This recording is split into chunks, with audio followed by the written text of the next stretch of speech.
This is John Paul Rye. I'm coming to you from Tokyo, Japan. I've been following Meghan Markle and Prince Harry, or just Harry, whatever you prefer. A lot of the news outlets, things like that, still call him Prince. That's up to you. And this is 14 reasons why the royals do not like Meghan Markle. Now, they do mention racism, which is, the touchy, sensitive topic. But the thing I'm here to say is that's a small part of it. There's always going to be a few people who are racist. That's just the way the world is.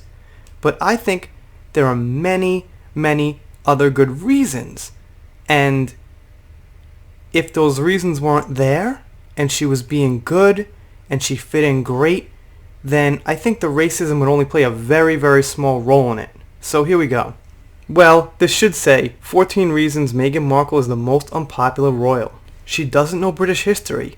Meghan once played a trivia game about how well she knew different things about the UK, names of places, ales, slang, animals, etc., and she pretty much flunked. That was in 2016, so hopefully she's learned a bit more since then, but this goes hand in hand with her being American, since not everyone in the UK feels represented by a non-British duchess. And that's a great point. I mean, if somebody came to your country, they married royalty, or they married someone like very high up, and they knew nothing about the country, didn't seem to care, I don't think people would like that so much. And I'll tell you right now, in Japan, where I am, when foreigners know the culture, it feels good. People like that and they respond to it. So I've got no doubt this is definitely something that hurt her.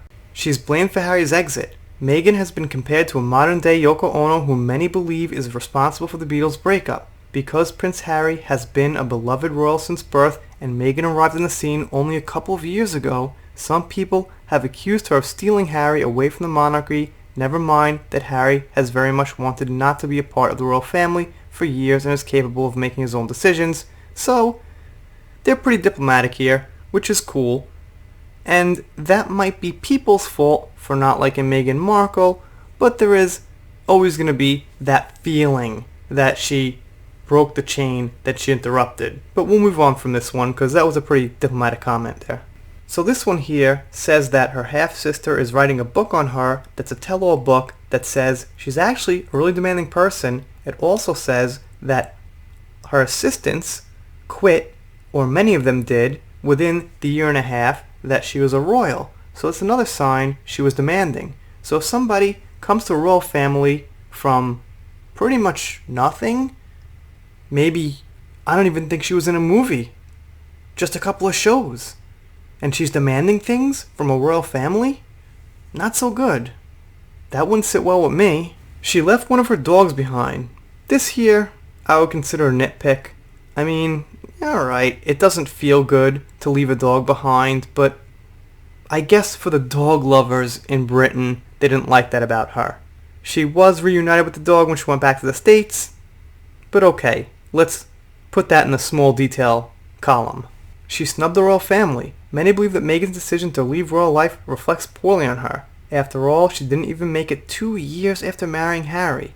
By contrast, Kate Middleton married into the royal family in 2011 and has been going strong as a princess for nearly a decade. It's a tough gig to be a royal and always in the spotlight, but many royal fans couldn't believe how quickly Meghan wanted out. And it's about respect. That just shows that she didn't really want the lifestyle so much in the first place. She probably didn't know so much about it, and my personal opinion, she wanted the relationship for the fame and, let's be honest, probably some of the fortune, and when she was in it, there was rules she didn't want to follow. I've been through this a few times. I'm here in Japan, and there's rules and things I'm still not used to after 15 years I don't like, but, you live with your decisions and you go on with it, and she didn't. She couldn't take it. Not very respectable. She reportedly made Kate cry. There were reports that Meghan had made Kate cry days before Meghan's wedding at a bridesmaid dress fitting, and even if these rumors aren't true, the media attention they got ensured that royal fans far and wide heard the story. Meghan's been somewhat disliked ever since, and things have only gotten worse since they left the monarchy, so kind of hearsay on this one. And maybe the media can ruin some things. They usually do. So, alright. Next, people think she's ungrateful. Now, I cannot believe this. The royal wedding cost $45 million, almost $46 million. I can't help but to think that when she got with Harry, those millions of dollars were somewhere in the back of her head. Okay, right in the front, I think. So I would say being ungrateful is probably something that Meghan Markle is guilty of, and people probably read into that. They read into that because she doesn't follow the royal rules. If she followed the rules, went along with everything, she had a tough life, she would seem grateful. But she doesn't. She wants to get away, she wants to start these brands, she wants to be political, she just seems like she wants to do her own thing she didn't care in the first place. That's not even really an opinion, that's actually how she's expressing herself. And they say even her own estranged father chastised her for her supposed ungratefulness in the face of royal life. She picked a terrible time to rebrand. So here they, kind of complain that she rebranded when the world is going through this health crisis, this crisis. You guys know what I'm talking about. And I gotta kind of give her a pass on this one. I mean, I'm not sure if she should have branded in the first place. Being a royal, she probably just should have been a royal. But if they were okay with that, if she could brand, then I wouldn't be hard on the timing because everyone's got a right to, do what they want to do through this pandemic or while it's going on. Okay, here it is. Being biracial. Even more than her being American, though, many people don't like Meghan because she's biracial. There's no denying that some of the media and public attention on Meghan has been racist, and Harry has even called it so. That's just the sad state of the world we live in, that people are still attacking others who look different than them. Well, she actually doesn't look so different. But, here's the thing. Like I said, there's some racism. I'm not going to say there's no racism. I'd never say that has nothing to do with why people don't like Meghan Markle. But what I'm saying is, imagine all the other things we just went through were like perfect. Imagine she was doing them perfect. Imagine she knew about the history of the UK. Imagine she didn't rebrand. Imagine she had a great relationship with Kate Middleton. Imagine all the details were right. Imagine she took her dog from America. Imagine the Queen loved her. Would it be such an issue that she was biracial? I don't think so. I think the main issue is all these things she's getting wrong with the culture and all these mistakes she's making in her attitude. So the racial issue, sure, it's part of it, but you can't say that's the whole reason people hate her. Sure, for some people, for a small group maybe. She was always breaking royal protocol. Royal fans who take everything seriously were angered by Meghan's constant breaking of the rules, like wearing an off-the-shoulders dress, forgoing pantyhose, having a sheer engagement dress, often wearing her hair in a messy bun, and more. Meghan could do no right when it came to her outfits, hair, and makeup, with many accusing her of not taking the formality of the job seriously enough, and that goes, I think, hand in hand with not knowing enough about Britain and not respecting the culture and that kind of thing. They want to do things right. Like I said, I'm here in Japan, and, they sit straight, they bow, they say things a certain way, and if you don't do it, you don't fit in. So I just think this was an issue with her fitting in.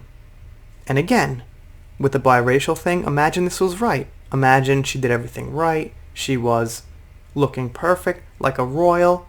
I think things would be different. She took Harry out of the Commonwealth. So here, this is about how they moved to the States. And obviously, if she comes in there and wants to go back to the States because, most likely was her idea, then people aren't going to be so happy about that. They're not going to be like, oh, she came and now she's gone. She's awesome.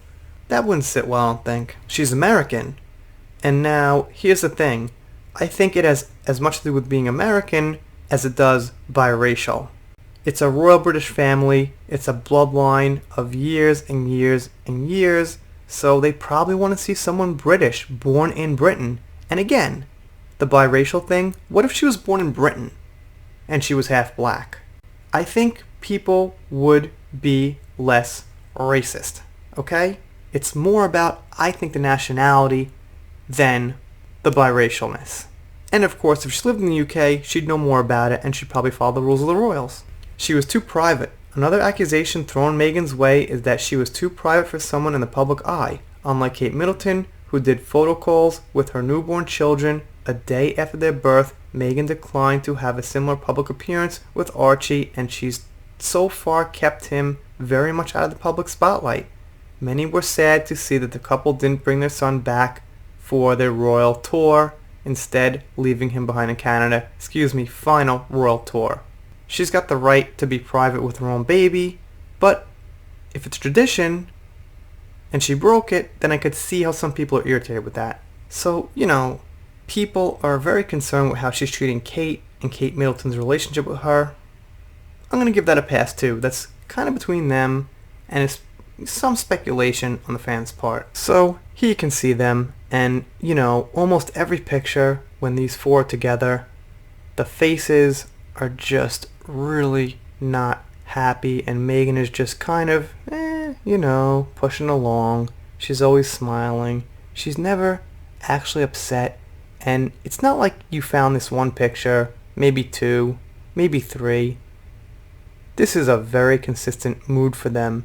And at first, when she first met Harry, there was more laughs, arms around each other, things like that. But gradually, this is pretty much the mood you see all the time with them. Anyway, you guys, let me know what you think down below. I thought this was just a nice topic because it catches me up a little bit on why people don't like Meghan Markle. I've been called a racist for criticizing her, which is ridiculous because I've never even mentioned her race in a negative way, aside from just speculation on how people feel about it. And I didn't even know she was biracial. Didn't even occur to me. I found out maybe a week or two after I started covering her, something like that. So you guys, let me know what you think down below. Doing shoutouts, special thanks, things like that. If you're not subscribed here, consider it. If you don't subscribe, I'll be sad, but I'll get over it. See you next time.